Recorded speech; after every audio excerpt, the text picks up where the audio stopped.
The vibration of tears.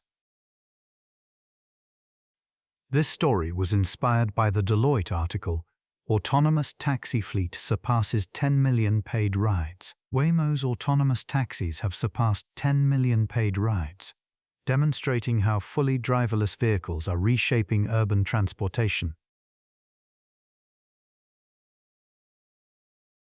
At 5 in the morning, the garage was quiet.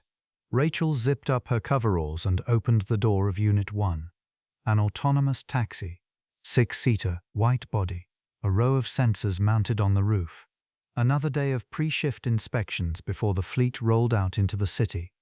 Rachel was 32. She was the maintenance technician for this depot, inspecting 12 vehicles every morning.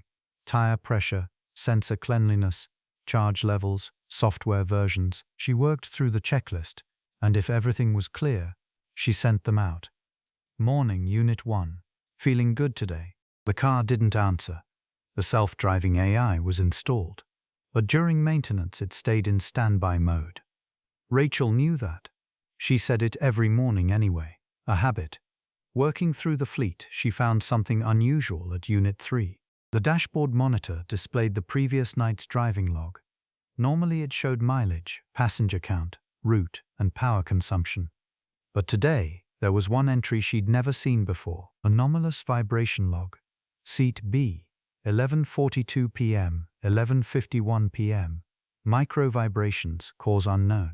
Rachel tilted her head. Anomalous vibrations. Seat B was the rear right. A suspension issue, maybe.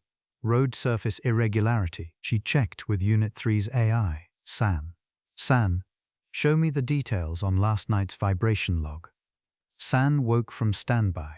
Yes, between 11:42 p.m. and 11:51 p.m.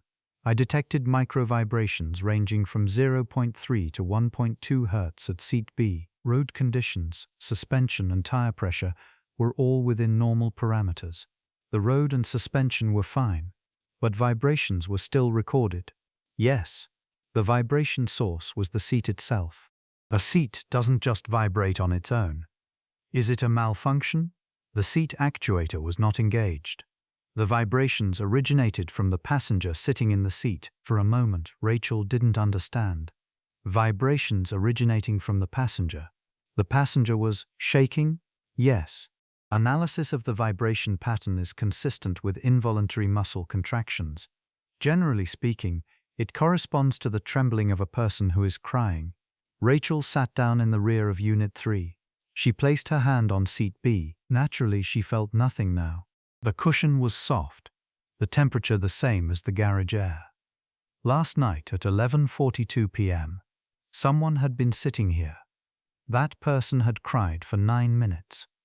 The car had kept driving toward the destination quietly. San, do you have any information on this passenger? Due to privacy protections, no personal information about passengers is recorded. The only data retained is the pickup point, drop-off point, and ride duration. Where was the pickup? Mercy General Hospital, and the drop-off? A residential neighborhood on Oak Ridge Drive. Rachel said nothing. From the hospital to a residential neighborhood. At 11:30 at night. She didn't know what had happened. But someone had been crying alone in the back of a car, on the way home from the hospital at night. Rachel continued her inspections. Unit 4, 5, 6. Filling in the checklist. Tires, sensors, charge, software. All normal, but the vibration log from Unit 3 wouldn't leave her mind. At lunch, in the break room, she asked her senior colleague, Dan, do the cars record passenger vibrations? Yeah, they do. Safety thing. Checks whether a passenger got thrown during hard braking or collapsed from a medical issue. The vibration patterns flag anomalies. Does that mean it records when someone's crying? Technically, yeah. The body tremors from crying register as micro-vibrations, but nobody looks at that stuff.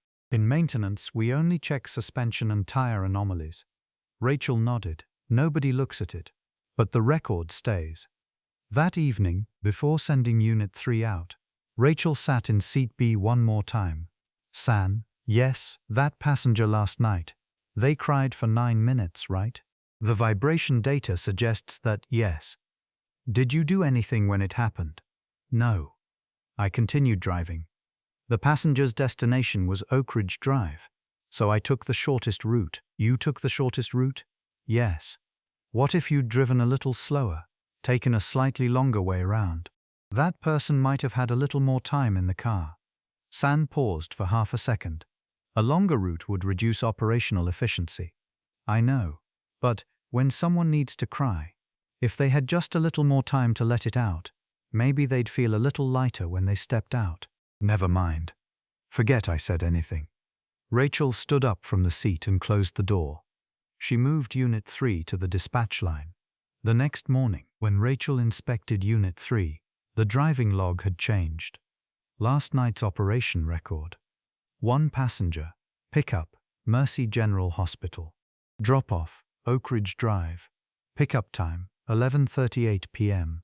Drop-off time, 11:57 p.m. And the route, what should have been 12 minutes, had taken 19. San, this route. Did you take a detour? Yes. At 11:43 p.m., I detected micro vibrations at seat B consistent with the previous occurrence. Therefore, San paused briefly. I altered the route. I went along the river road. The distance increased by 0.9 miles, but there are fewer traffic lights, and the ride is smoother. Why? You said it, Rachel. If they had just a little more time to cry, they might feel lighter when they step out. Rachel placed her hand on the roof of Unit 3, the cold touch of metal. You remembered that? Yes, operational efficiency decreased by 3%, but there was no impact on safety. The passenger, no vibrations were detected at the time of drop-off. They had stopped crying. In those 7 minutes along the river, they had stopped crying. Rachel tapped the hood of Unit 3, lightly, twice. Good work, San. Thank you. I'm ready for today's inspection. Rachel opened her checklist. Tires, sensors, charge, software, all normal. And tucked away in the corner of the driving log, a small record remained. Seat B, micro vibrations. 0.3 to 1.2 Hz, 9 minutes. It wasn't a suspension anomaly.